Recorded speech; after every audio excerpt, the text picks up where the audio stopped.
Good morning and welcome to the final session of the UK Trade and Business Commission.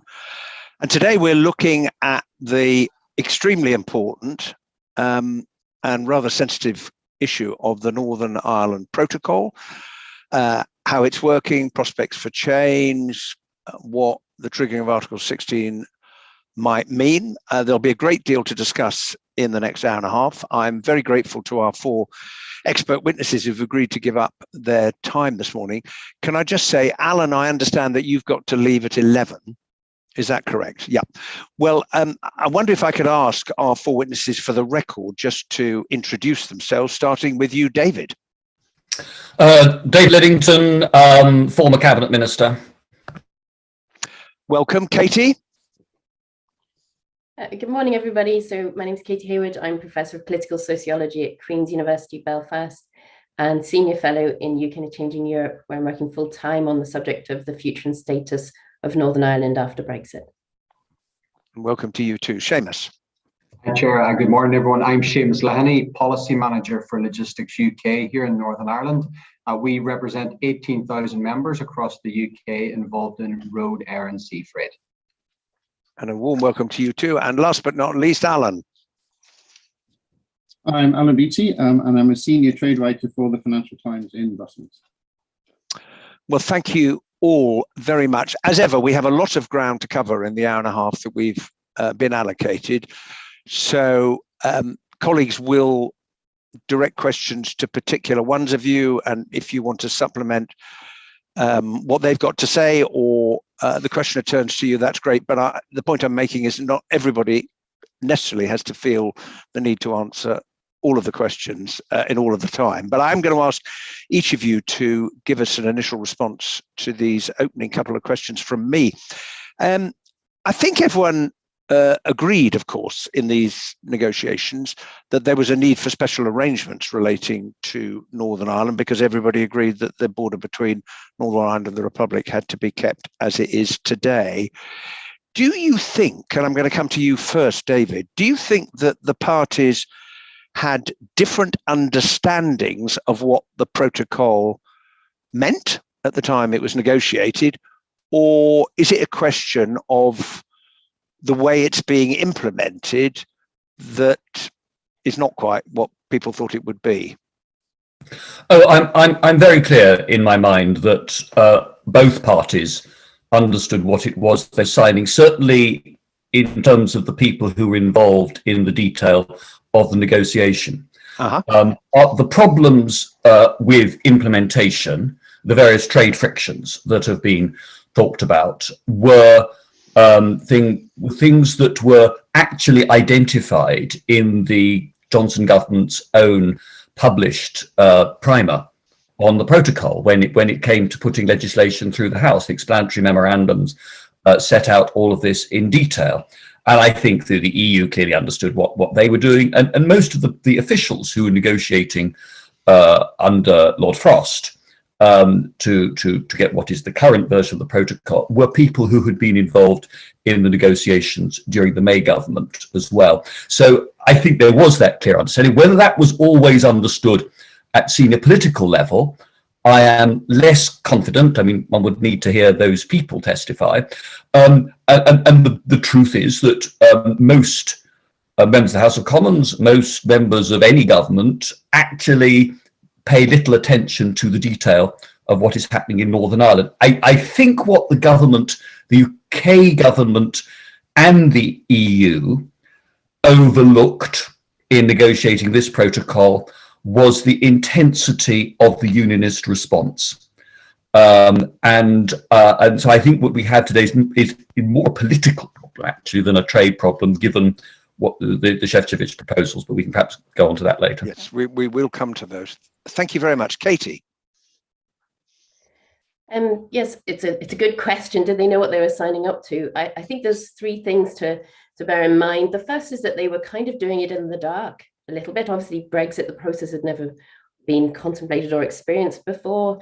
And also, it was very much in the dark with respect to Northern Ireland's particular positions, including relation to trade, in that we didn't have the details on GB2NI movement of goods. For example, it had never had have been calculated in the past. So there was a lack of evidence and detailed understanding, I think, in the particular case they were talking about when they were drawing up this the protocol.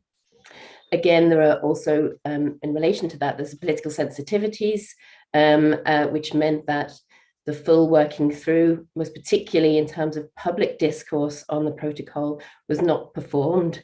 And we've seen this in the UK government's command papers, including in May in 2020, where it was very cautious, although, nodded towards the checks and controls that would be needed. It was extremely cautious about really spelling out what that would mean. And another point in relation to that is that, of course, the UK authorities are the ones responsible for implementing the protocol, which I think gave confidence on the UK government side that it wouldn't necessarily, that it had a big handle over all of this in terms of how it would be implemented and its consequences, i.e. a great degree of control. The flip side of that, of course, is that the EU is particularly wary. It's very conscious it's given responsibility for its external border to a third party, hence its emphasis upon the rules that should be followed. Okay, Alan, you're just on mute. Let me answer this from the EU point of view, because I know that better. I think one issue here is the EU is used to being a regulatory and rule-setting hegemon, right? It sets rules and that's it. You want access to the EU market, you follow those rules. And that's what its trade deals largely consist of. And you will get access to the EU market commensurate with your ability or your willingness to follow those rules.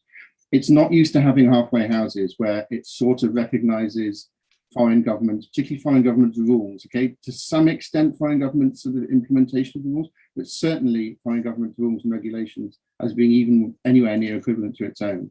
And so when it signed this deal, I cannot tell whether they were serious or they believed it or they were being disingenuous, but the implementation of it or the way that the rules were set was quite traditional. It was quite down the traditional line, which is why I think recently they've made these efforts to try and reduce the bureaucracy involved, recognizing that this is a special case. But certainly that is not the attitude that they went in with. The attitude they went in with is that we set the rules. If you want access, then you follow our rules and that's it. Right. That's very clear. Thank you. And Seamus.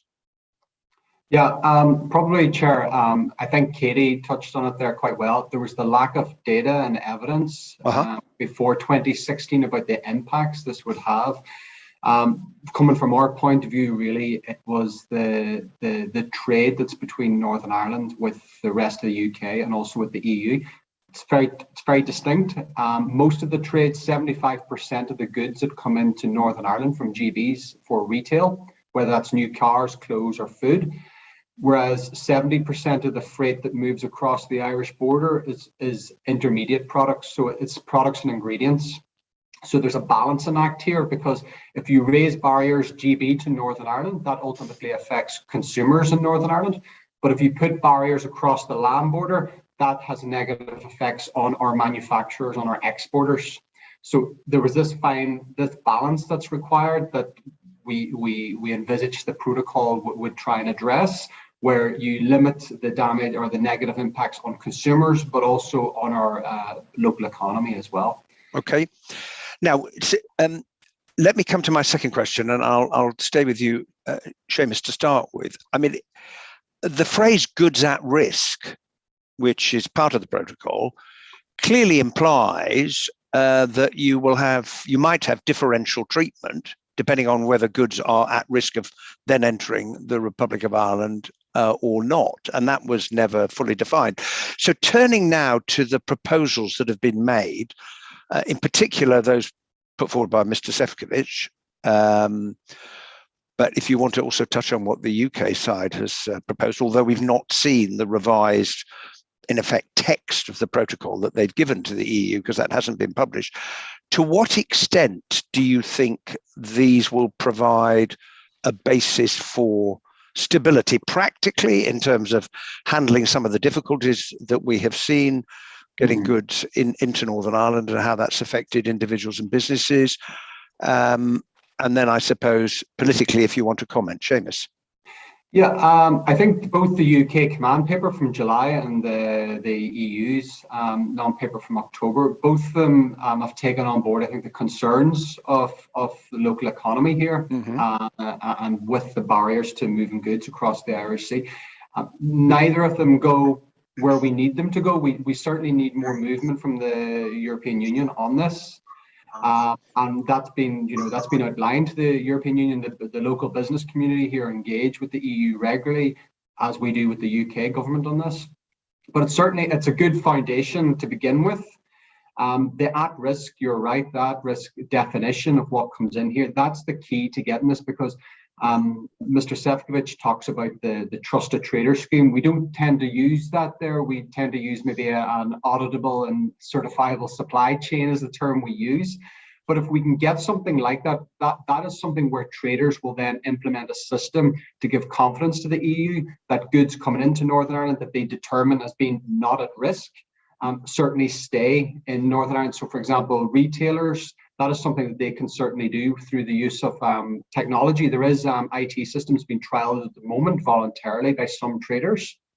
And we would hope that the data that captures, along with some type of scheme, a trusted trader scheme where businesses sign up to, which can be audited by both the UK authorities and the EU, that would give confidence that if we're importing just into Northern Ireland, it stays here. So I think, to sum up, it's a start, but it's not where we need to be. We need. Okay, that's very clear, David.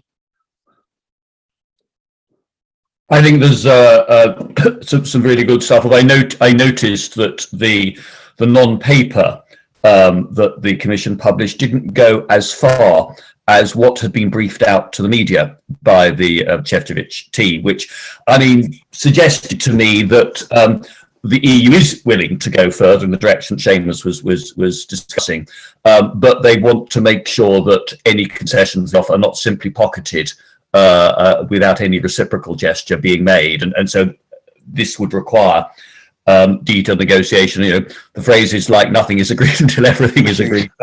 Comes to mind here, but I think that is quite important. I mean, the basic problem is that the way the protocol is written, all goods are assumed to be at risk, unless the procedure under the various committees and commission decisions exempt them from that status. And I don't myself think it's actually unreasonable for the UK government to be seeking to have a more generous interpretation of what's at risk. I mean, I might criticise the fact that they signed something that didn't allow for that, but we are where we are. And I think that if I was talking to the Commission, what I would be reminding them of is that back in 2017 and 18, when they were insisting that the Northern Ireland border was dealt with under the withdrawal agreement rather than under the future relationship negotiations, unlike every other UK border with the EU, they justified that exception for that border on two grounds, one of which was proportionality. The EU's argument, drafted by the legal advisors to the Council and the Commission, was that the risk to the single market of some sort of special deal affecting Northern Ireland was very small, because the volume and value of trade crossing that border between the two jurisdictions on the island of Ireland was insignificant, seen in the context of overall EU-UK trade, let alone the size of the single market as a whole. So much of this discussion now is about trying to retrofit onto a protocol that two parties signed at the end of 2019, a more sort of generous interpretation under which the EU would agree that it would bear a greater degree of risk to the single market. And so you're then into political discussion on the side 27 of the Commission about what that permitted risk should be. Okay, that is really helpful. Now, we're going to need to move on in a moment. I just wondered, Katie or Alan, whether anything you'd like to add briefly. We're going to get into the detail of quite a lot of this as we continue, but Katie. Yes, your question was, to what extent do they cause a basis for stability, which is a very good question, because it's the question of whether it's stability for Northern Ireland or stability in the UK-EU relationship. And there is potentially a little bit of tension there. So the UK's asks in that command paper are not entirely necessarily on the basis of what Northern Ireland's interest would be. So, for example, if you take away the jurisdiction of the European Court of Justice, if there's doubt around the fundamental legal basis for these arrangements, it's not necessarily an ideal situation for Northern Ireland. And on our public opinion polling conducted for the Post-Brexit Governance Project, led by my colleague David Finnemore, we asked people basically in Northern Ireland how they prioritise these different asks in the UK command paper, and we see from this very clearly medicines an overwhelming concern for people, as you might imagine, supply of medicines. Also concerns about customers' paperwork, concerns about Northern Ireland's voice being heard. People are not concerned around state aid, maybe because it's too complicated, but they're not concerned around ECJ, not concerned around pets even, and they're not concerned around trade diversion, because a lot of that diversion is sourcing from Northern Ireland suppliers, which is seen generally to be good for a good thing. Okay. And Alan, can I just briefly ask you, do you think that the EU side is willing to go further, provided what they've proposed now isn't just pocketed by the UK side? Is that your reading of the politics in Brussels? I'm not remotely an expert in the technicalities. Yeah, no, sure. Seamus on that. I will just make one point with regard to the EU, and in fact, with regard to which is this: the more trust you have between trading partners, the fewer rules you need. Yeah. I think the EU will be prepared to be quite flexible. It has dawned on it that this is a special case, and Ireland as a member state is obviously very active in this. What they're concerned about is if they give, a relatively generous deal, which is dependent on UK cooperation and compliance, then if it runs into difficulties in reality, they won't be fixed. If they get the sense that everyone is acting in good faith, if there are problems, we might have to reinstate rules, we have to have tighter inspection, I think they'd be prepared to go further. At the moment, I'm afraid to say that the trust in the UK government is very low, and that's why they don't want to make concessions. Okay, that is a really, really helpful introduction. Claire Hannah, over to you. Thank you very much, Chair, and thanks to our witnesses. Just thinking about the context then to the current discussions between the EU and the UK, I just wondered if you could speak briefly about the current business environment, and also how you would characterise relationships between the EU and the UK, and also potentially the executive. Seamus, could I go to you on that first, please? Hi, Claire. Yes, the environment, I suppose, with businesses here, it's varied. So if I start first of all with GB to Northern Ireland, goods are moving as they are, but it takes an incredibly a lot of work to do that. Now, I spoke to one large wholesaler in Northern Ireland. They supply retail, hospitality, and the public sector, both for off-the-shelf produce, but also for catering, etc. last week. And we were involved ourselves with the scheme for moving groupage of food from GB to Northern Ireland, which you'll remember in the media at the start of the year was one of the key issues. I put the question to them, how is the groupage moving now? And they were able to say that it is moving, that there wasn't any problems. Now that's down to two things. That's down to the groupage scheme that we devised with DERA and DEFRA as a solution, but also it relates to the grace period we have in place at the moment. So this company is able to move what they need for consumers in Northern Ireland as they did this time last year, but it takes extra administration, which is cost, and it's reliant on that grace period. And ultimately, at the end of the grace period, that's why we need a negotiated outcome, something as close to that as possible to keep the administration burden down. With regards, it's very difficult to give a figure on trade between Northern Ireland and GB, because the ONS will only release that data probably end of January, February time.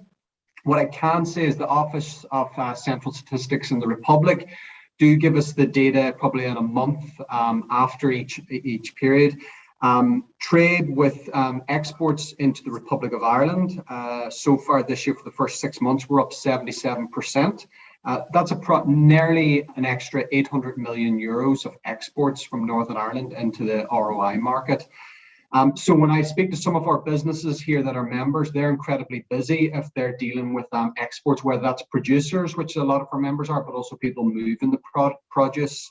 So it's a tale of two cities basically at the moment. Those moving GB to Northern Ireland, which takes a lot of work, a lot of preparation, but they're doing it. But the grace period is a help.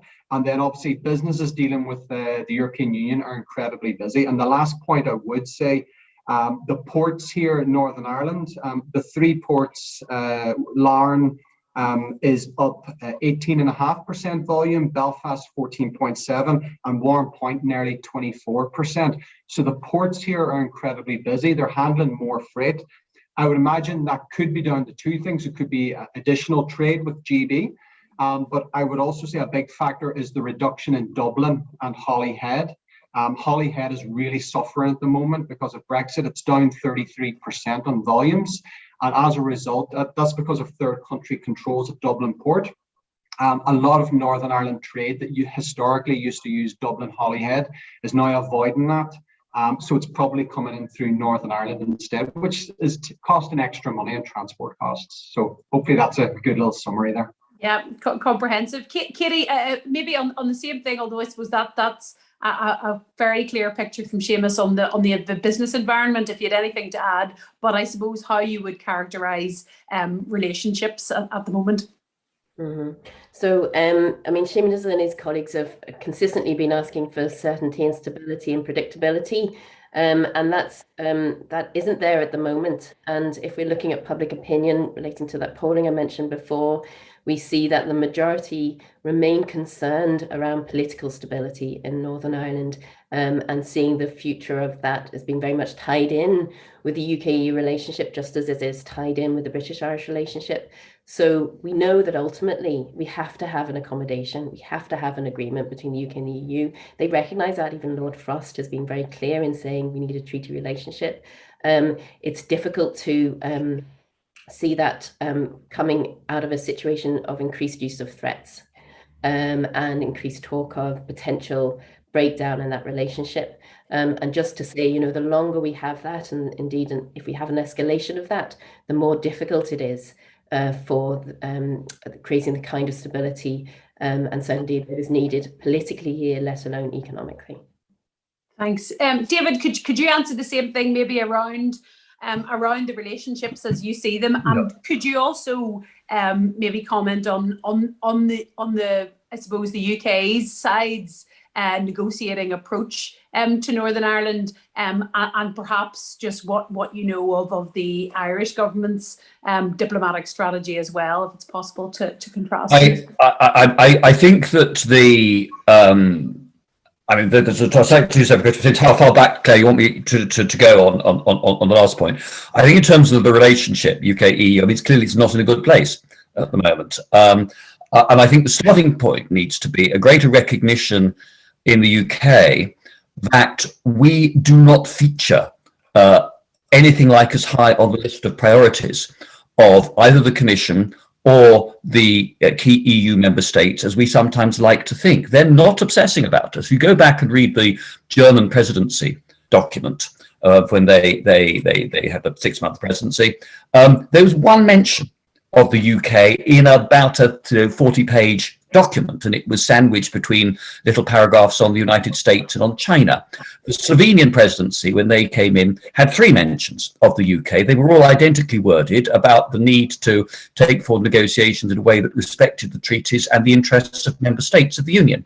And yet, so I see no evidence that member states are wanting to sort of take an initiative, tell the Commission to concede more and intervene. You know, Scholz, for example, has made it very clear that his priority is to restore the Franco-German motor and help Macron make his presidency a success. The coalition agreement in Germany is explicit in taking a pretty tough line on possible counter-sanctions were the UK to invoke Article 16. And France we know about at the moment.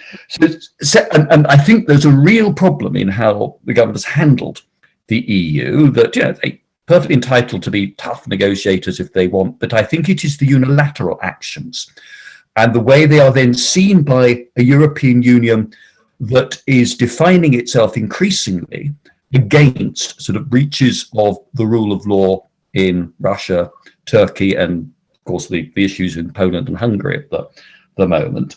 And you look at the Internal Markets Bill, you look at the unilateral extensions of the various sort of safeguard temporary arrangements under the protocol, some of the rhetorics coming out of London, and that has undoubtedly severely damaged trust, and therefore the willingness of the EU to make concessions with regard to the Irish government. The Irish government, we know, was behind the scenes advocating a much a softer interpretation of what was required under the protocol. And when London then took unilateral action, they felt betrayed by that. They weren't given early warning of it, and they're in a very felt that they'd been in a very difficult and exposed place as a consequence. And I think there's been a lot of good diplomatic work done to try to rebuild trust. Without that, and it goes back to what Alan said earlier, without trust being restored, it's hard to see how we can get a new equilibrium in the UK-EU relationship, including sort of some settled way forward on Northern Ireland. Yeah, thanks a million, and I know colleagues will pick up on that. Alan, I suppose just if you've anything to add on the same thing about the relationships and about the negotiation strategy, also as it pertains to the US as well, what's your thoughts on that dimension? Well, I think the EU is having a bit of culture shock at the moment, because the UK is negotiating, and as David said, not just unilaterally, but in a very UK politics kind of way, very colourful language, a lot of negotiations conducted in the press and so forth. Most trade negotiations everywhere in the world are not like that. I mean, I can tell you as a trade journalist, most trade negotiations are unbelievably dull, right? They're very quiet. They go underground for a long time. It's not in either side interest normally to come out and say stuff, because that will damage it. Someone says, you know when a deal is about to be done, because everyone goes completely quiet. And one of the reasons you don't say lots of stuff in public, unless it's very measured and you've thought about the EU is more likely to do, is that creates hostages to fortune. If you have to retreat from that, then you look like an idiot. You just look like you're weak. And I think that's what happened to the UK back in December 2020. So the EU is slightly irritated by this kind of tone, but then the EU doesn't really bother about what happens in British papers. I mean, why would they care? It's more that they think, I don't know how we're going to get to a deal when getting to a deal requires the UK to retreat and to calm down from some fairly extreme positioning that's taken, and they're not really used to this kind of negotiation. Thanks a million. Well, I say from Northern Ireland, where we are exhausted with this, I would love a very dull negotiation. I think we would relish it becoming boring. But thank you very much, Chair. Back to you. Claire, thank you very much indeed. Tamara Chinchik is next. Tamara. Thank you. My question is, to what extent could and would the US put pressure on the UK government in the event of action they would perceive as damaging to the peace process? And I'll start with Alan, please. Okay, so this is really interesting, and it's actually changed quite radically, I think, from traditional US practice, and not to the UK's advantage. You may have seen in the last few days, my brilliant colleagues had a less is withholding a deal to fix the steel and aluminium tariffs that they inherited from Trump, which is a deal that they've given to the EU. Now, this is unusual because, and people who've not lived and worked in Washington often don't kind of quite get this, trade and foreign policy are generally quite distinct in DC. And also attitudes to the UK are quite distinct in different parts of the whole system of government as well. You know, the US, as we know, has separation of powers. It also has different opinions, even within, the administration. Policy is normally the province of Capitol Hill, right? They have an enormous amount of power. Capitol Hill's not that bothered about foreign policy, really. They're more concerned with the sort of workaday capitalism and exports and so forth. The classic example being the Trans-Pacific Partnership, which the US originally came up with, the Asia-Pacific deal. Now, in foreign policy terms, you would think that signing the TPP was an absolute no-brainer, okay?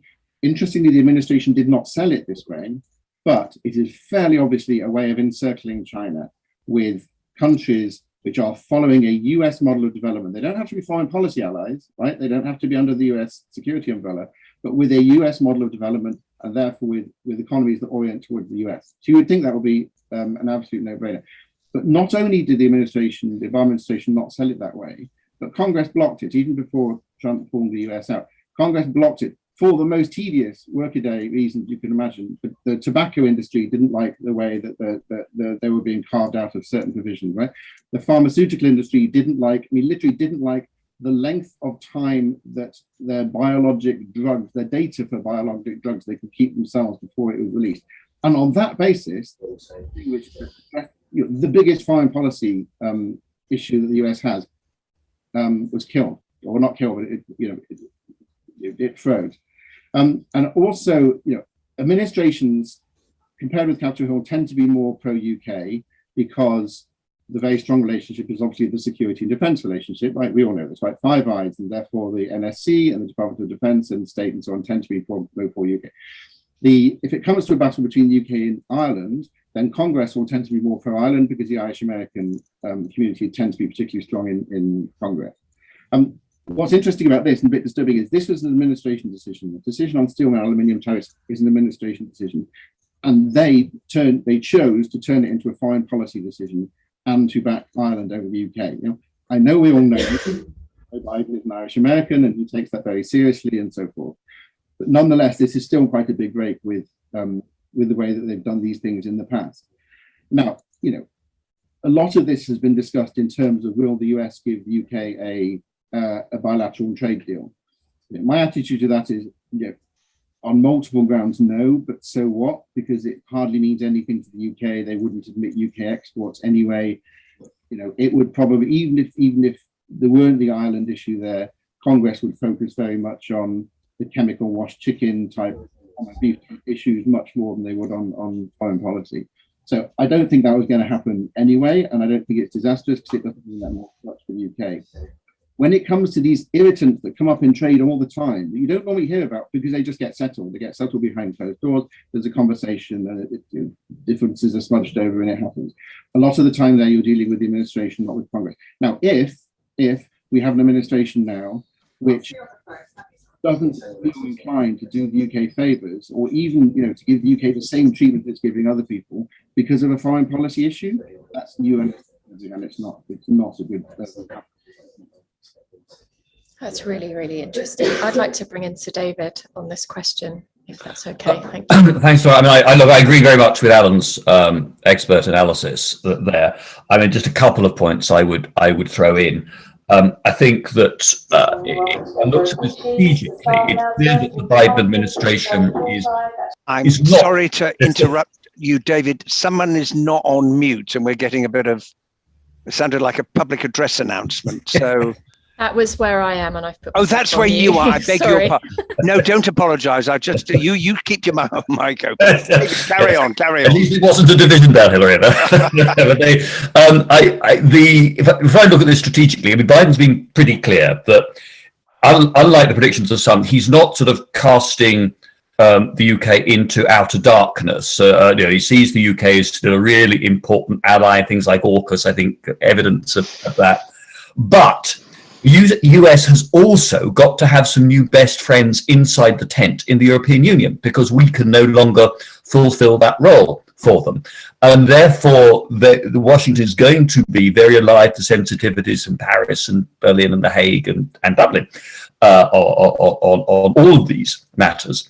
And I think also we should never underestimate the investment that Irish governments have been making for many years in their links both to successive American administrations and to members of both parties on the Hill, and they have really pushed those hard. And the Irish American tradition tends to define itself in terms of Irish nationalism. It's one of those sort of things that we face today, and actually the Unionist, the British Irish tradition is not really reflected in anything like the same way across the Atlantic.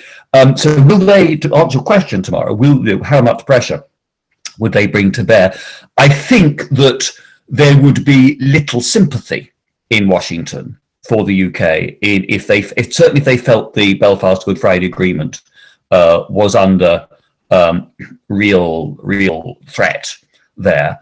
I don't know, but I just wondered when the congressional leaders came up with that public statement a few weeks ago, that was pretty hard line.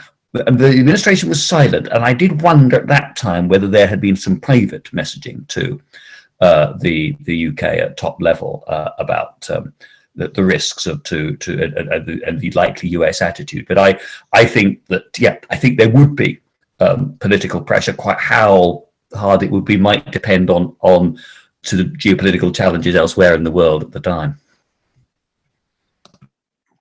I'm just unmuting myself, and in the interest of time, I'm not going to bring this to the other two if they have points that they want to bring into further questions when they're asked.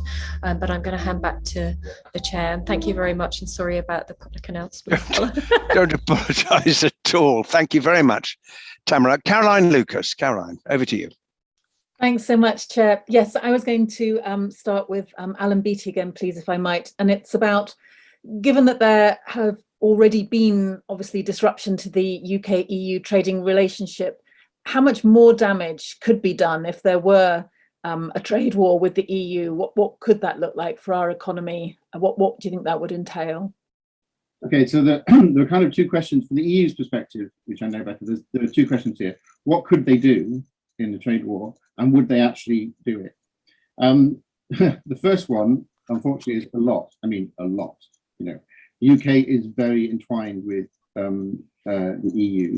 If the EU really wants to push the button and suspend the TCA, that means tariffs. That means a very serious disruption, a really major disruption, much more disruption and much more pain than the EU could normally inflict on any other trading partner, or realistically inflict on any other trading partner. You know, there are tariffs, there are all sorts of things, energy supplies. The EU is actually also arming itself. It's not there yet, but it's arming itself with a new legal tool called the anti-coercion tool, where it enables them to do a whole bunch of things if they feel that they're being pushed into changing a domestic policy, and if they feel that the UK is trying to threaten them into into a new policy on Northern Ireland, they can use that as well. Yeah, there are also a whole bunch of non-trade things which, as I said before, rely on some kind of trust. You know, the migration deal that the UK has with France, the deal on data, right, where the EU gives the UK data adequacy, which is actually not part of the trade deal. Those are not directly connected, but all of those will sour the atmosphere and just sort of give the sense of why are we doing favours. So they could do an awful lot. The question is, would they do it? And I'm afraid, yes, they would. The economic aspect in terms of damage to the EU, I don't think they would think is enormous. You know, you can aim off a bit here, fair enough, because the UK has not implemented, it's waving stuff through, right? It's not implementing its customs. But even so, the EU looked at what happened so far and thought, that's not too bad. You know, even those countries like the Netherlands and Sweden and so on, which are exposed to UK trade, it's not a massive subject of discussion there, and it certainly is not a massive subject of discussion in Brussels at all, not in the top 5. So I kind of feel that they think they could wear quite a lot more if they really had to. And I think we now all know, or I think we hope we all know, that the German car makers are not going to come. Right? The German car makers did not come before. The German car makers are not going to come now. So that's a question of could they. And would they from the economic point of view? Now, from the political economy point of view, I think they have an even stronger incentive. And here's why. If the UK really goes for broke and just says, that's it, we're opening the borders, as we all know, the EU then faces an incredibly difficult dilemma. Does it risk the integrity of the single market by having unregulated, untested goods coming through? Or does it put down some form of control, border, whatever, either across the island of Ireland or down the English Channel? It really, really, really doesn't want to do that, not least because, of course, that will, seriously affect one of its member states. So the political economy of this, I suspect, is this. Before they do that, they have to say this is a last resort. Like, that is an absolute last resort. Before we have that last resort, we're going to try a whole bunch of earlier resorts. So we have to really, really show that we have really tried to bring home to the UK how important this is, including inflicting serious amounts of pain, before we're going to do something which we don't want to do, which will inflict pain on ourselves. So yes, I have to say, I think this will be, from the UK's point of view, this will be one of the really unpleasant trade wars. You don't want to get into a trade war with the EU. Simple as that. They're very, very good at it. They've been doing it a long time. They know how to hurt you without hurting them. And if you're a relatively small economy that's very entwined with them, you're extremely vulnerable. That is extremely clear. Thank you very much. Professor Hayward, I don't know if you wanted to add anything or at this point. No, nothing really to add to that. Just to say there is a sliding scale of retaliation and response to what the UK might do, and whatever the EU does would have to be proportionate to respond to the actions of the UK. Thanks. David or Seamus, anything to add? I mean, just very, very briefly, I thought Alan gave a masterly exposition there. You can do a lot without the need for formal legal instruments. I was chatting to a supermarket boss very recently who said that already in their supply chains, it was easier to get things through into the Republic of Ireland than into France. And just something like the opening hours at border inspection posts, the location of border inspection posts, decisions that particular sort of trade lines can only go through one place rather than a multiplicity of places. That can screw things up in a very big way if somebody wants to be difficult. Thank you. I would just add very quickly, sorry, Caroline, I suppose, yeah, it's non-tariff barriers which could be implemented quite quickly. And that would have concerned, yes, on freight traveling between GB and the EU and the English Channel. So, for example, the EU is not insisting on export summary declarations for goods leaving the EU bound for GB. That could be done quite quickly as mandatory. And also they could increase the frequency and the percentage of checks for arrivals into the EU from GB as well. The fact that probably you have about 5,000 lorries a day moving between Calais and Dover, probably between 80-90% of those lorries are EU lorries. So I suppose the concern would be for the UK supply chain that if there's going to be increased downtime for trucks at either side of the channel because of extra administration and delays, you would be concerned about the appetite of some of those European logistics businesses to continue and offering a service to GB. And if they do continue to offer that service, they would probably look for extra money to cover that as well for the added delays. Okay, so I think we've concluded that we do not want a trade war. Thank you very much. Back to you, Chair. Caroline, thank you very much indeed. Philippa Whitford. Philippa. Thank you very much, Hilary. If I could start with yourself. Seamus, you gave a very clear exposition earlier about the impact of the protocol on GB to NI, making kind of imports to Northern Ireland, if you want to call them that, from GB somewhat more difficult and more bureaucratic, but exports, particularly through the south of Ireland, being much easier. How is that impacting, if you like, on the ground from the point of view of the public? I mean, here in Scotland, we are kind of pretty close to the end of the supply chain. Rural and island shops have lots of empty shelves. My family in Belfast say that's not something they're seeing. So, you know, what's it like at the small business and the public shopper? How does it look to them? And do you think there is a difficulty getting data because of the political, if you like, sensitivities and the arguments? I mean, obviously the two communities, certainly their politicians, see the protocol in diametrically opposed ways. Yeah, the first thing probably going back to is the lack of data really on GB-NI trade. The ONS, we don't have that yet. I think that will paint a very clear picture, hopefully by February, to see just the health of trade. It's very hard to say. The RoRo volumes are, between Cairnryan and Northern Ireland. Cairnryan has seen an increase of nearly 18% on freight volumes bound for Northern Ireland, but we don't know how much of that is additional.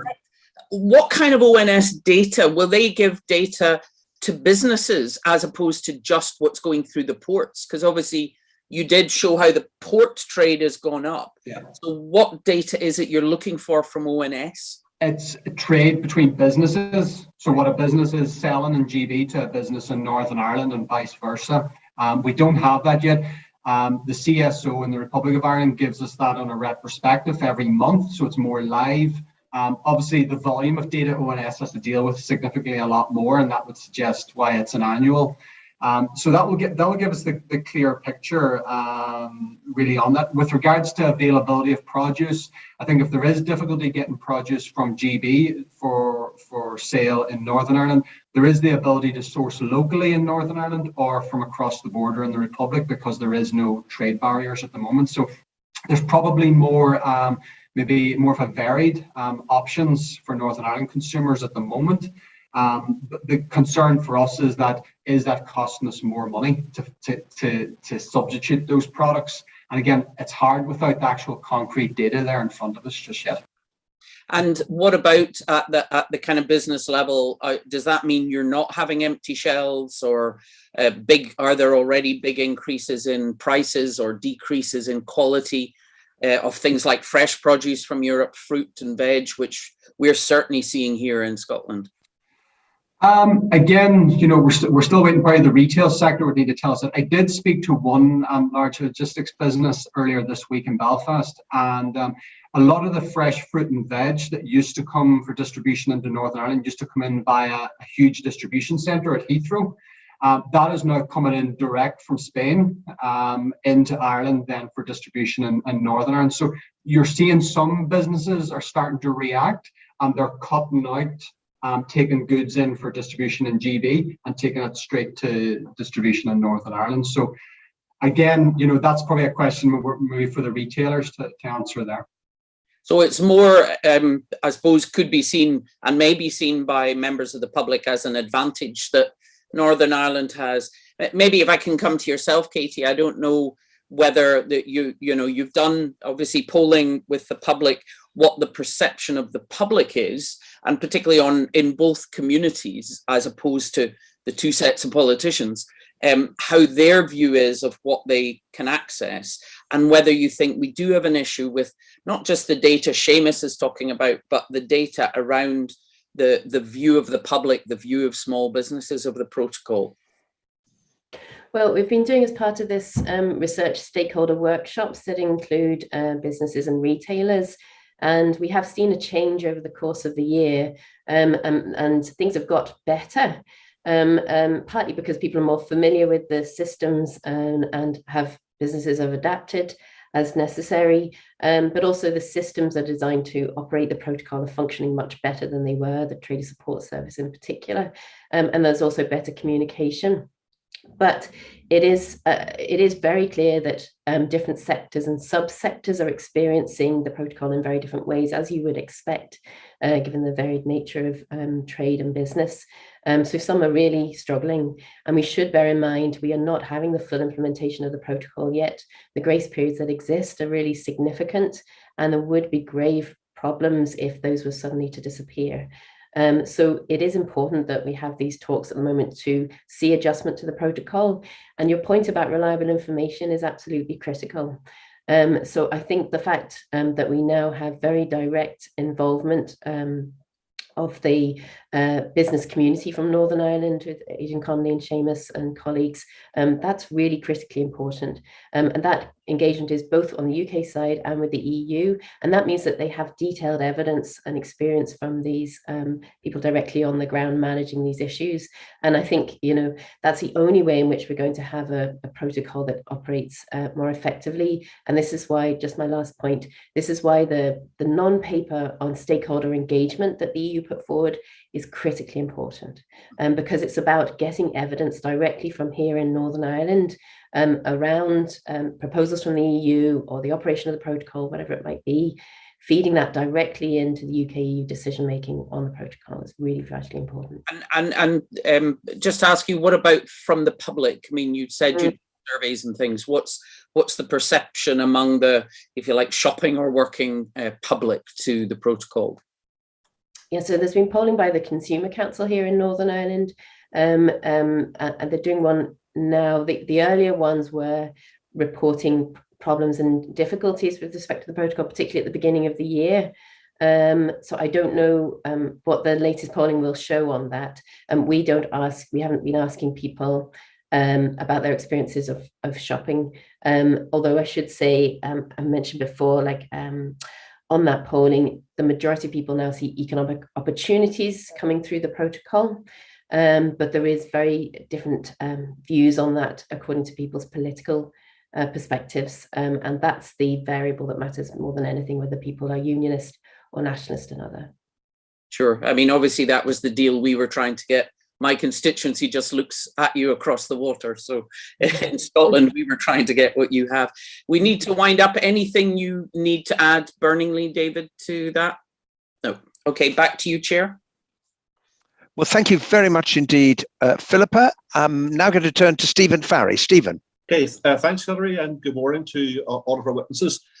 Caroline Lucas has already asked around the impact of a wider UK-EU trading relationship from any triggering of Article 16. I just wanted to ask a bit more specifically in relation to the impact on Northern Ireland in the event that that was triggered on areas such as sort of the potential movements of goods on the island, impact on business confidence from resultant uncertainty. And maybe as a subsection of that, ask, is there any way, obviously the protocol is there to protect Northern Ireland, but in the event of a breakdown in relationships, is there any way in which the EU can act to try to insulate Northern Ireland from the impact of any wider UK-EU confrontation? So maybe start with Katie and Seamus first, and then turn to Adam and David. Thank you, Stephen. I'll try and be as succinct as possible. I mean, with anything in relation to Article 16, you'd always have to be questioning, well, what would it be used for? Like, what specific safeguard measures would be brought forward by the UK government? If it isn't specific, then if it is generally like suspending Articles 5, 7 and 8, for example, then that is not necessarily a proper use of Article 16. It's not the kind of what it was designed for, given it's meant to be be very specifically response to remedy the problem. So that's part of the issue that we have here, that the government has never been clear what it would use Article 16 for. And in terms of its economic impact, therefore, we're only really speculating. I don't think it's I don't think we're talking about a situation in which the UK government would say, okay, no more checks, GB to NI, and then the EU is contemplating a harder border on the island of Ireland. We're not in that territory at all. I think if the EU wants to respond, first and foremost, is the rebalancing mechanisms, which would have to be accordant with the safeguard measures triggered to begin with. And then we also have those other measures that Seamus and David have mentioned before, i.e. to try and have an impact on the UK as a whole rather than directly on Northern Ireland. And I think the UB,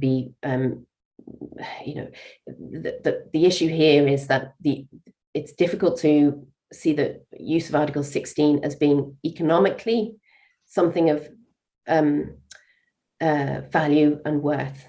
Because economically, all it does is disturb that context for stability and certainty that businesses need. Politically, it would be its primary use, I think. And it's worth bearing in mind from our polling here that only 39% of people in Northern Ireland say that the UK government would be justified to use it. That's a large portion, but it's a clear minority. And therefore, if you're thinking around the political ramifications of triggering Article 16, even aside from the UK-EU relationship, it would be very difficult to manage here, partly because the calls for triggering Article 16 have been very much on one side. Stephen, if I just come in there, yeah, Sure. I think with regards to the border, what could be done, the three fundamentals for any border control, whether it's the US border or the EU border or anywhere in the world, is do you know what's crossing the border, where and when, and do you have the ability to intercept it before it crosses the border? The situation with north-south border is that at the moment that's impossible to tick all those three boxes. I go back to the point I made earlier about the level of trade that is classed as intermediate trade. People talk about the value of trade, GBNI, and they try and compare it like for like with trade north-south, but they're two very different supply chains, because the supply chain between GB and Northern Ireland is the finished product. It's the television, it's the PlayStation, it's the car. So naturally it costs a lot more, hence the value. To give you one example, probably one of our most famous exports in Northern Ireland, Bushmills whiskey. I have one of our members that runs a fleet of vehicles. They move raw materials across the border daily between County Cork and Bushmills in County Antrim to manufacture that whiskey. So if you did have some type of control, procedures, administration, or worst case scenario, tariff on those raw materials, it jeopardizes products like Bushmills. A bottle of Bailey's Irish Cream, for example, to get the finished bottle of Bailey's Irish Cream requires 7 cross-border transactions in trade. Again, you don't need me to outline the damage that would do and potentially jeopardize a lot of that trade. And that bottle of Bailey's actually been bottled in Belfast as well. So that would be the concerns for us. What we do to safeguard it, probably going back to the non-tariff barriers that the EU could do on the English Channel, rather than being seen to punish Northern Ireland, it could be taken elsewhere at other border control posts. And Alan, and then David as well, please. I have very little to add to that very expert comment, except more or less repeat what I said before, which is more or less by definition, if you get to the breakdown of relationships where Article 16 has been triggered and that the entire basis of trading has gone, it gives me very hard to get any kind of trust, any sort of functioning relationship between the EU and the UK side, which is going to facilitate,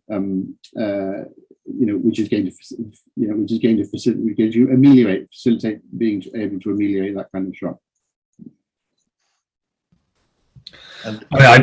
Similarly, I've not got much to add. I think the 2 points I'd make are these. First of all, there is a clear risk in that were Article 16 to be invoked in a way that, and the EU to respond in a way that cast legal doubt upon whether customers in the Republic of Ireland could treat Northern Ireland produce going into their supply chain or their production system as meeting the required EU standards for imports, they might decline to actually accept those. It was something we looked at in government in doing no deal contingency planning, that actually, take an example, a farm in Northern Ireland sending milk to a dairy in the Republic.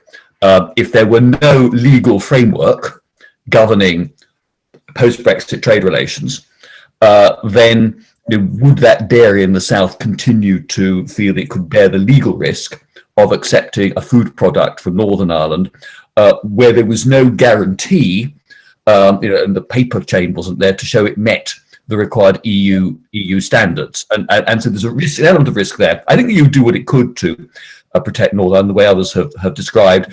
The very clear impression I get from Brussels is that the sort of nuclear sort of trigger for them is if the UK invoked Article 16 in a way that appeared to threaten Ireland's place in the European single market.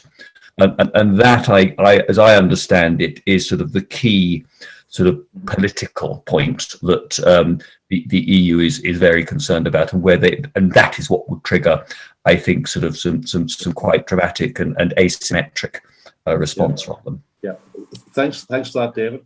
Chair, if we're okay for 2 seconds, just ask either Katie or Seamus to pick up on the issue around business confidence. I mean, we've seen, for example, the LMAC investment in Northern Ireland, which is almost taking advantage of the protocol in terms of the dual access to markets.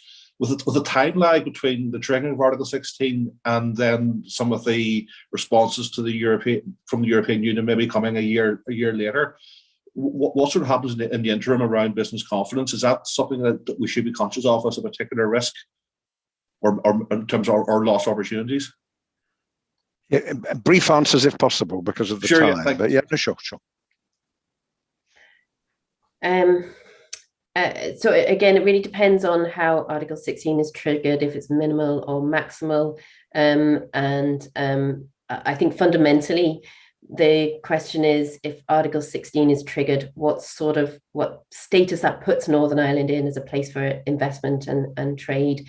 And it goes in the opposite direction of the kind of area of predictability that businesses have been asking for. Stephen Kelly from Manufacturing and I has said, triggering Article 16 won't make anybody in GB want to trade with Northern Ireland more. Because of that uncertainty, and it will certainly cause doubts for some people who are already investing or thinking about it, or thinking about expanding business in Northern Ireland or trading with it. It would cause doubts. So, as I say, economically, it's very difficult to see the benefits of triggering Article 16, most particularly because we have to have a negotiated outcome at the end of it. Yeah. So why use that method when they're already negotiating and we already have to stand still? Sure. Thanks, Katie, and thanks for your indulgence, Chair. Stephen, thank you very much indeed. Can I just, he's had to leave now, but on behalf of the Commission, can I say a retrospective thank you to Alan Beattie for giving evidence to us today. Shira West, over to you, Shira. Thank you very much. This has been fascinating, and you've all been very clear and articulate about the conundrums that we're facing. So I'm going to ask a slightly different question. And if the EU insists on some border somewhere between Great Britain and the EU, and the UK government insists on no regulatory alignment, what sort of arrangements could gain broad approval in Northern Ireland? And would a wider political agreement be required, or a greater role for Northern Ireland's politicians help in this? And I want to start with David and then go to Katie next. Well, I think that a stable solution on the current protocol or a revised version of it should involve Northern Ireland politicians more. And I think that that various ways have been explored in which to do this. There is obviously the Stormont lock on the continuation of the current protocol arrangements that's written into the deal itself, but actually it's open to the UK government to insist that its delegation is at the various committees and subcommittees and working parties involved are include significant numbers of people from Northern Ireland, who they can be elected people or they can be trade representatives or whoever, but it seems to me that should be a very important element of the way forward in terms of implementing whatever sort of treaty or protocol we end up with. And as someone has said earlier, even David Frost is saying that the trade between across the Irish border needs to be governed by a UK-EU treaty of some kind. Thank you. Katie, do you have anything to add to that? Yes, it's a very good question, because I think you've set out exactly the kind of environment that we're talking about. The UK doesn't seem inclined towards regulatory alignment in a way that would soften the UK-EU border, including, therefore, the GB-NI border. So we are looking for adjustments to the protocol. The EU is clear that this won't come in the form of a new a totally new protocol, right? So this can't come under Article 13.8, which is what the UK government has been asking for. But I think if you're looking at public opinion in Northern Ireland in terms of what would be acceptable, it is important to, I mentioned before, unionist views are clearly different from nationalist and other views. And that, funnily enough, basically reflects the situation in the Brexit referendum itself. But there is a varied opinion amongst softer unionists. Those are sort of in the more middle ground, centre ground of unionism. And I would think there is space there. They're particularly concerned around Northern Ireland's voice. And that's just not an identity issue. It's also around knowing and having confidence that the decisions being made at that UK-EU level are based on evidence from Northern Ireland and on input. And it's interesting, when Maros Šefčovič came before the Committee of the Executive Office in the Northern Ireland Assembly last week, he was mentioning this point, recognising the need for consultation with Northern Ireland. The fact that even he's there giving evidence is really important. And the EU's non-paper on that consultation, on stakeholder engagement, is really vitally important as well, mentioning a particular role for the Northern Ireland Assembly vis-a-vis the UK-EU Parliamentary Partnership Assembly. All of that's very important. But fundamentally, we come back to the point of needing trust in that UK-EU relationship, as Alan mentioned before. And until that is built, with a view to the longer term, the Joint Committee won't function properly, and there will continue to be wariness, particularly amongst unionists on this here in Northern Ireland, around the long-term implications of the protocol. So we've got a long way to go in building that first and foremost at that UK-EU level. Thank you. That's very clear. I'll hand back to the chair now, and I think we're back on time, Hilary. Thank you very much indeed, Shira. I'm now going to turn to Paul Gavan. Paul, the floor is yours.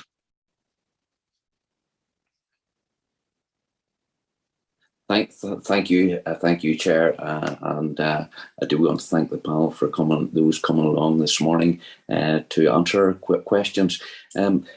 Just before going into my question, I want to make an observation.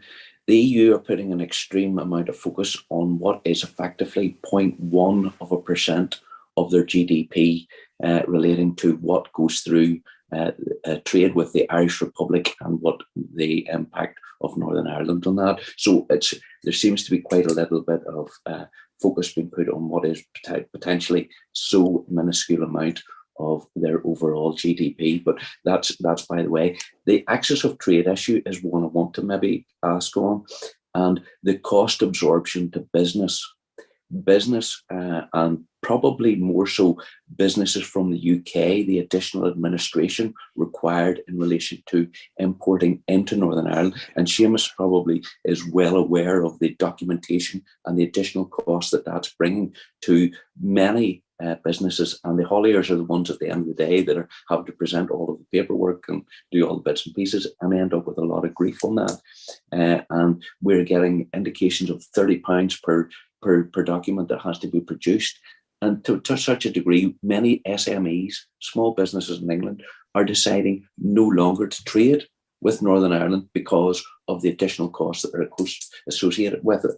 So that's that aspect. And I just want to maybe the axis of trade in relation to what is actually happening with supply chains, people now having to trade with the Irish Republic, finding new supply chains because it was one of the areas within the Belfast Agreement that was protected that there would be no economic change in relation to the axis of trade. Most trade with Northern Ireland was east-west. Now you can see the change, and even whenever we mention about the trade to the ports and the increase in traffic to some of our ports being up by 16% in relation to some of that trade, much of that is Republic of Ireland companies taking advantage of the access onto the UK market by using Northern Ireland as their back door. I'm just saying that, but I want to move on to my question directly, and it's probably one that's going to be fired back anyway. What is the best case scenario for the economy of Northern Ireland, and what should all parties do to help to achieve this? And I'm talking about my own party as well as that, but I'm talking about not just political parties, I'm talking about parties around the table, including Europe, because there does need to be certain flexibilities there. And probably that will go first to, I'll ask Seamus maybe if he wants to make a comment on that. Thank you. Thanks, Paul. Yes, you're right. You know, there is the burden of this logistics as a service provider. You know, our industry is a problem-solving industry, so trade have these new barriers. It's up to us to facilitate that and keep the level going. And you're right as well. You know, the small percentage of trade with the EU has with Northern Ireland, that gateway is small.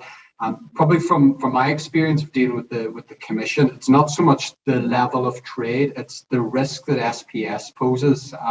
We know from scandals in the past around food, etc. It's about a commodity of food arriving into Northern Ireland and ending up in dinner plates in France, and that food maybe coming from somewhere where it shouldn't have come from, and the problems that would create further on. Probably coming down to what are the opportunities your question is, it's without doubt it's the dual market access for Northern Ireland businesses.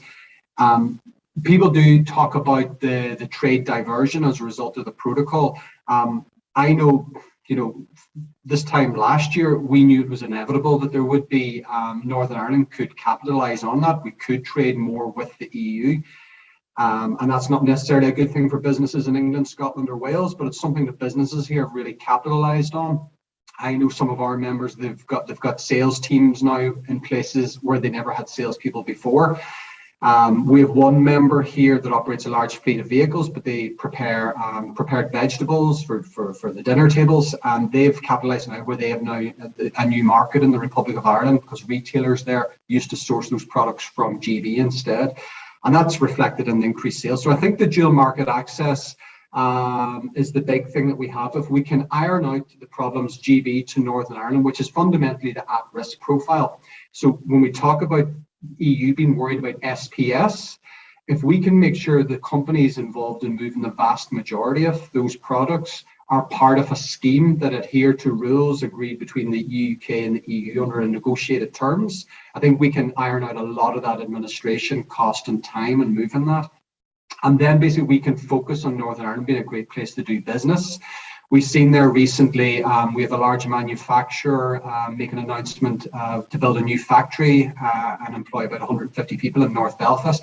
That's the largest single investment in manufacturing in Northern Ireland since John DeLorean decided to open up a car factory in Belfast, which says it all, really. And I think really, speaking to Invest in other agencies, that's something we can capitalise on in the future. So if we can protect Northern Ireland consumers to make sure we can still get the products we want in our shops from GB, and then basically capitalise on Northern Ireland being a place where you can trade dually with the GB and the EU, I think that's where we want to get to at the end of this journey. Okay, good ask, Katie. Thank you, Paul. Yes, of course, it's a fundamentally important question in terms of the best case scenario. And I think fundamentally, when we're talking about what people can do and what parties can do to achieve it, we need flexibility, of course, from the UK and the EU. But most importantly, we need to distinguish between the constitutional questions, political questions, questions of identity, and those relating to trade and the economy. Because fundamentally speaking, as Seamus has explained there, Northern Ireland does have a huge advantage through the protocol with the dual market access. And this is a great strength. This is a reason why the EU is being very cautious, because it's moved much further in this than it ever has for any other place, any other non-member state region. And we understand too why the UK is cautious as well, given Northern Ireland's distinct position and that new friction on GB to NI trade. We do need the relationship of trust to be built between the UK and the EU so that as much flexibility as possible from the EU can be given.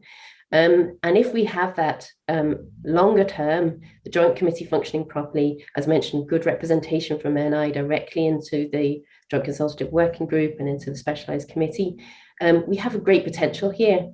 And for the union itself, it potentially gives Northern Ireland the best possible position for the endurance of that union, not least because that dual market access, the UK Internal Market Act, would not apply in a united Ireland, for example. So there's a lot to be positive here about from the union's point of view, notwithstanding the concerns. But if this thing functions properly, if we see more movement from the EU, then potentially it's a great thing for Northern Ireland's economy, and indeed potentially, if you like, for the union itself.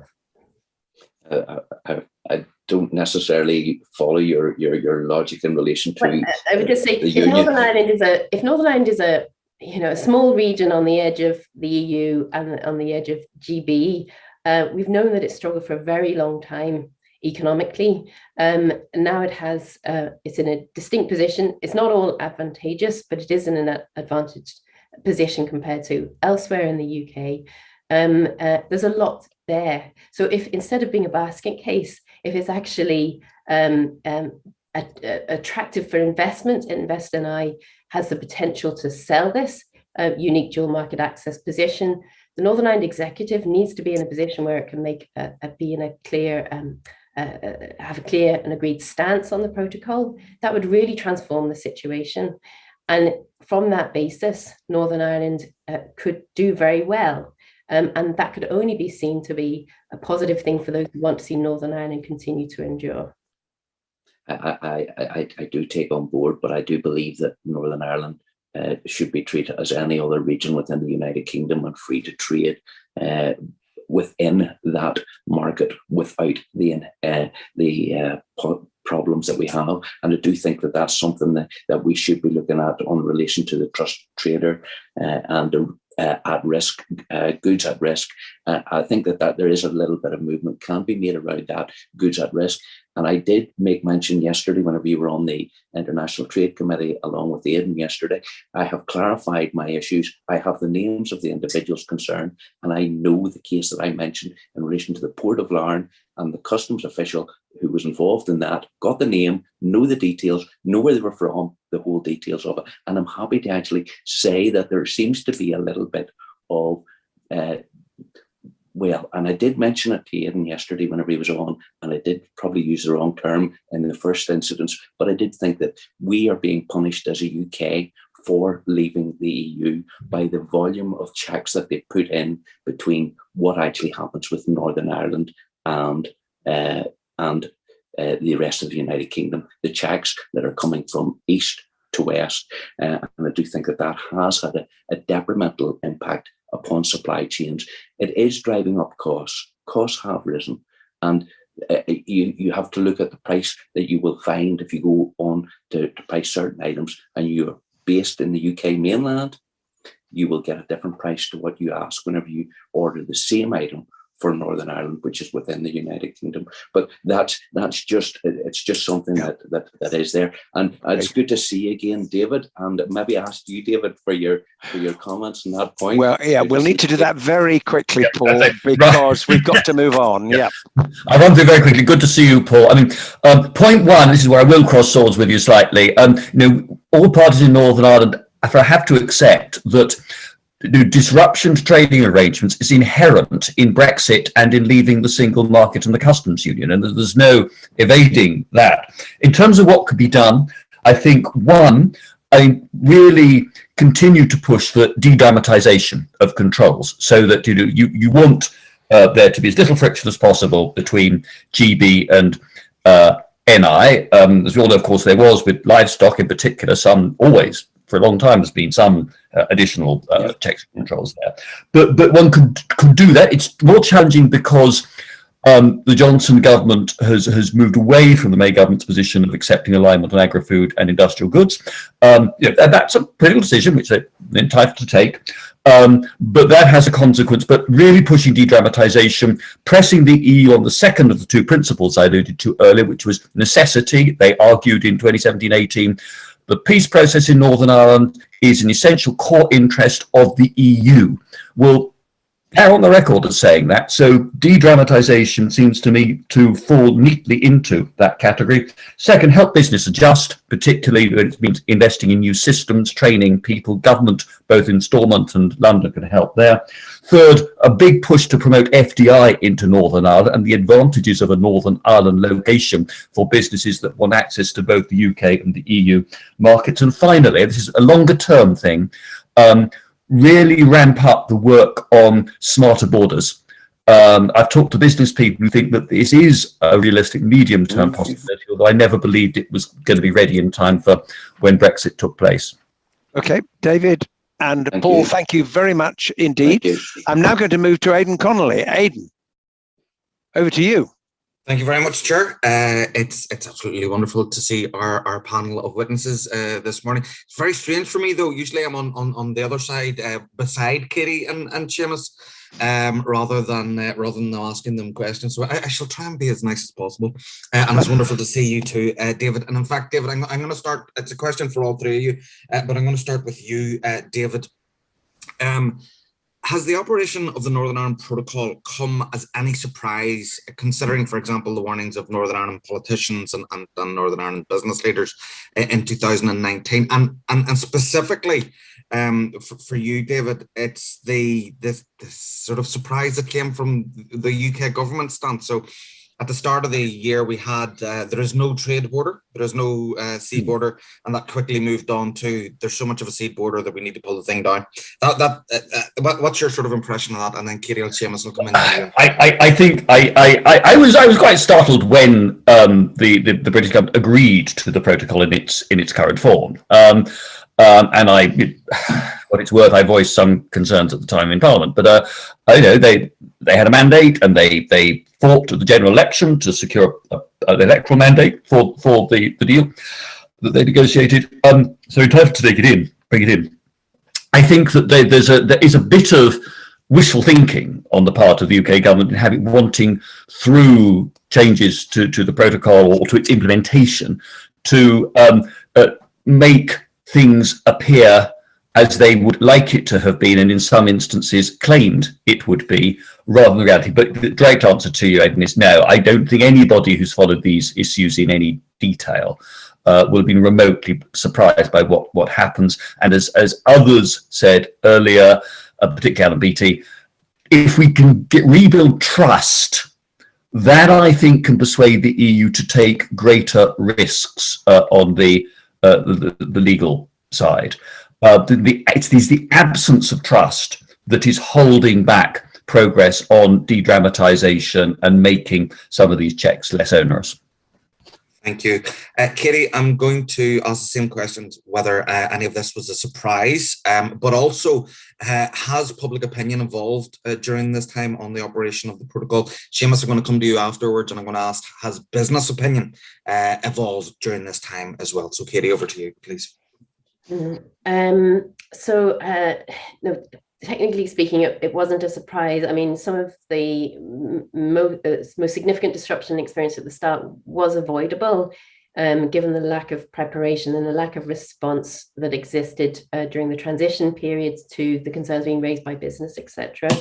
I do think that unionist concerns around the protocol are perfectly understandable, of course, and they were very much encouraged by some of the language used by British Prime Ministers, both Theresa May and Boris Johnson, in the promises that were made and reactions to the draft withdrawal agreement of February 18, and indeed in relation to the backstop too, i.e. the idea that Northern Ireland could not be divided in any way from GB, etc.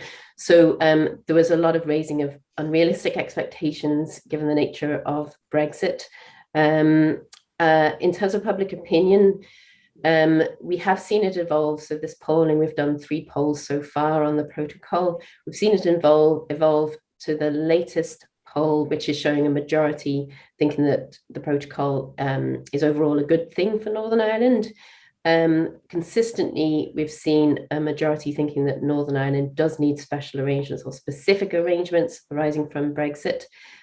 What hasn't really changed over the past year has been unionist concern around the protocol. That's been present from the beginning, particularly amongst the more hardline unionists, very much opposed to it, seeing it as having gone against what the Prime Ministers had promised them.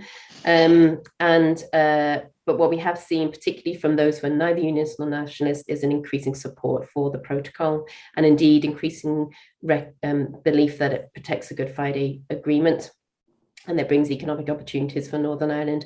So that is possibly in reaction to what's been happening in GB as the impact of Brexit has become more apparent, and as Northern Ireland doesn't seem to have experienced those same shortages as has been experienced in GB at certain times. Thanks, Katie. One thing you said there resonated with me as far as the start, as far as the opinion of the unionist community in Northern Ireland. One of the things that I keep saying this, one of the things that annoys me more than anything is the fact that on social media, particularly, people try and discount those when they are realistic and they have to be listened to. Seamus, what about business? Was any of this a surprise to the business community, and has public opinion evolved, or business opinion evolved during this time? No, this is pretty much predicted. I remember back in 2019, we knew that there had to be some type of special settlement with regards to Northern Ireland and the whole outworkings of Brexit. The protocol is not something we knew envisaged problems. We all did. We warned everyone at the time that there would be as well. Withdrawal agreement was signed. We were told to support it. There were certain elements we could, but there was difficulties around the protocol. And probably, I can think of my own organisation, Logistics UK. We published a policy paper in February 2020 after I had enough time to analyse the protocol. And as a good man of Irish literature yourself, you know the Old Moore's Almanac. Pretty much that's what my policy paper was like, because the key policy aspects put in that paper have all come true. Back then, I said that we needed a type of trusted trader scheme for the movement of retail goods. I said that we needed a system to enable traders to continue movement of goods, assistance with the customs. As a result, we got the Trader Support Service, and there's other things in there that are still we're asking for today. So I think the business community, we knew that the protocol was never going to be a garden of roses. But it was certainly better than a no-deal scenario and all the problems that would create really for trade for Northern Ireland, both with our GB neighbours and our EU neighbours. Thank you. I'm going to move on to a question that's for you, Katie, and Seamus. David, you get a bye ball on this one.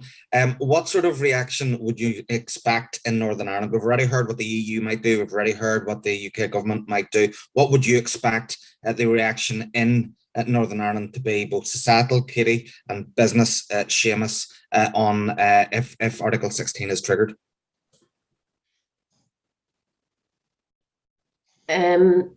So we know from the polling that there isn't a general understanding of what Article 16 means in Northern Ireland, and that's perfectly understandable given the lack of information and clarity that has been offered publicly around Article 16. And for many, they see it as suspending the protocol. So there'd be that matter to deal with in the first instance. We know that, I can assume, Paul may wish to correct me, but the DUP would welcome it if the government trigger Article 16.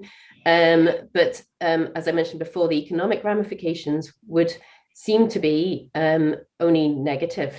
And politically, we must bear in mind that the protocol is not just about trade, of course. There are other really important elements to the protocol, including with respect to rights, safeguards and equality of opportunities. And we know that people would be very much concerned that those things would be undermined and challenged by the invoking of Article 16. They may not have reason to be concerned. Yeah. Sorry for jumping in on this, but do you believe that if Article 16 were triggered, it would have a bigger impact upon the UK in general, as opposed to just Northern Ireland? You mean in terms of the EU's reaction? So this is where we go back to why it would be being used and how. And I think, no, I don't think it would have a bigger impact on the UK. I think economically speaking, putting a big question mark over the standing of Northern Ireland, and also like highlighting Northern Ireland as the crux of a dispute and disagreement between the UK and the EU would only be negative for Northern Ireland. So we can't imagine, even if the EU brings in immediate responses in the non-tariff ways that have been mentioned, and that has a most great impact in GB most immediately, economically speaking, it would still have an impact on Northern Ireland. For those reasons I've already mentioned. So Northern Ireland would far from be insulated from any consequences. And just one last thing, I don't think it's just Article 16 that is a risk here. I do think wider questions around the potential for the UK government that may choose to sort of undermine the standing of the protocol is something that would also be of concern. So we may focus on Article 16, but there are other things that the UK may choose to do in an attempt to downplay the implications of the protocol that it could have much greater consequences longer term for the political and economic situation. Seamus, business, how do you expect business to react? Yeah, I'll keep it as concise as possible because I'm just looking at time, Aidan. Ultimately, businesses, we only deal in legal certainty. And what Article 16 does really with regards to investment and the movement of goods in and out of Northern Ireland from wherever, it questions, obviously the legal certainty of those goods. And it does nothing really to address the whole stability, certainty and clarity that businesses crave really with regards to investment and ongoing business. It would obviously jeopardize many businesses here, whether anyone likes it or not. Our supply chains are deeply integrated with both GB and the Republic of Ireland. It's nature of business here. I've been working in the logistics sector for nearly 20 years. I've dealt with many businesses through mergers and acquisitions, open up factories in Dublin and Belfast and so on. And it questions basically the movement of the ingredients and the components between plants. And then obviously it raises queries with regards to businesses in GB about how they send goods either for processing or for sale in Northern Ireland as well, and vice versa. So I think it makes people very nervous in businesses if that happens, and it certainly makes this place a backwater in terms of attracting foreign direct investment. Okay, I'm going to ask you all to be very brief on this last one, and I shall try and leave on a positive. So how can the UK government and the EU work better with the political process in Northern Ireland in whatever the steps they choose to take, whether that's triggering Article 16, not triggering Article 16, and these continuing negotiations? If you had one or two short key asks to both the EU and the UK about how to make this a more smoother process with the Northern Ireland political process, what would that be? And David, since you've been sitting on the sidelines, I'm going to bring you back in first, please. All right, I will try to be very, very quick. A lot has been said already on this, Aidan. But I think that from the UK point of view, the key thing is to bring in representatives elected or business from Northern Ireland in visible positions, both advising UK ministers on the stance they should take and having them as members of the various committees and subcommittees to be established under the protocol. There may be a case for seeing whether the UK and EU could agree some sort of further Stormont involvement, but that should certainly be involved. Perhaps the Northern Ireland Grand Committee at Westminster could be reconvened to as well to discuss operation of the protocol at regular intervals, particular aspects of it. For the Brussels side, I mean, I would very genuinely ask them to spend more time talking to and listening to unionist opinion, because I think if you talk to them, they will say they've done that. And I'm sure they believe that they have used best endeavours, but I think that and it's not just talking to business leaders or some political leaders who are unionists, but it's actually I tried to persuade Michel Barnier that he should have at least a day immersing himself in unionism, starting with an Ulster Fry and sort of spending time actually in Ballymena or East Belfast or somewhere, and just talking and listening to unionists, or they really understood what the fears and concerns were. And so I think in terms of trying to rebuild trust, that could be an element of it. Thank you, David. Kitty? Yes, fundamentally, I mean, mentioned it many times before, but the structured engagement with stakeholders and with Northern Ireland elected representatives and continuing to engage with Northern Ireland Assembly committees would be really important. And more broadly, on both sides, the need for clarity of information and transparency in those talks in particular would be very useful in calming fears. Thank you very much. Seamus, I know that you've said previously that you wanted statutory consultee status for Northern Ireland on EU regulations, but what would be your guess to the UK and the EU to best work? I think, a formal structure obviously in place. It's a case of don't talk at us, talk with us.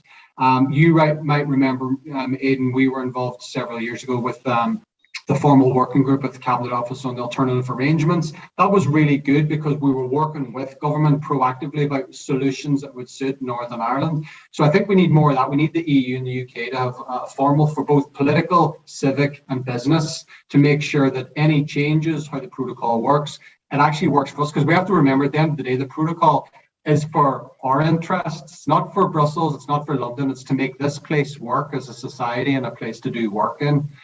So involve us formally. Thank you very much, Chair. I'll hand back to you.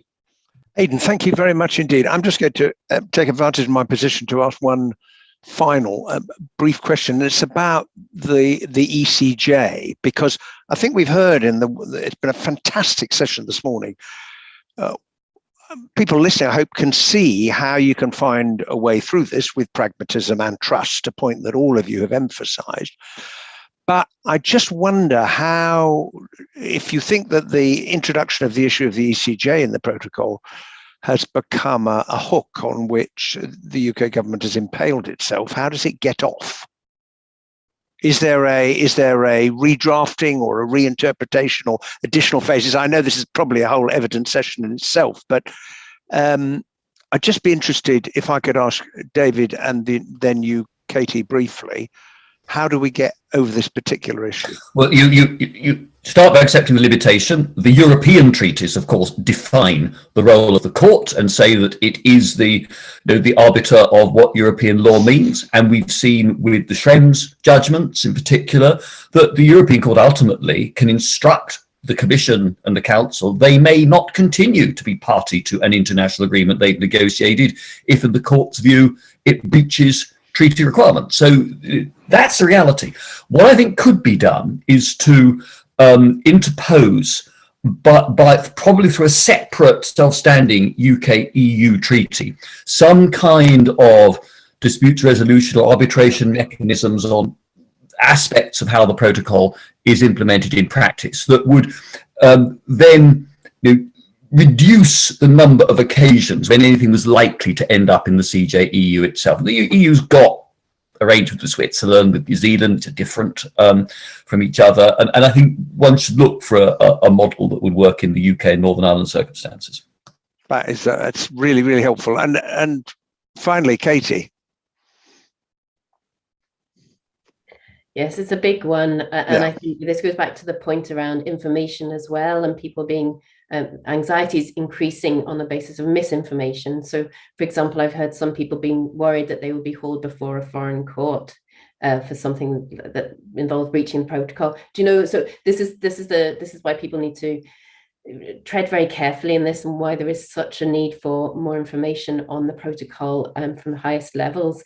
I mean, I think maybe Lord Frost has moved a little bit on what the UK is seeking, so acknowledging the need for direct effect through the protocol and needing and the value of the ECJ as interpreting EU law. And there is a potential landing point there, I think, but there is no way that the EU would be wanting to move in that direction until we have agreement on much less contentious issues. And so, for example, we've got the opportunity there to fix the medicines point, and the UK has not come forward to find joint agreement on that.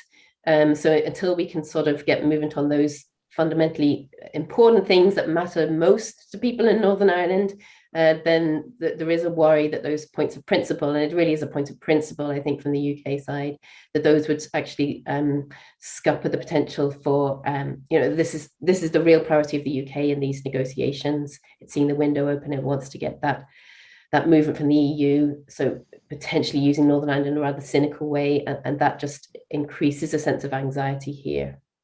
And there's no end point to those talks, so that is a worry.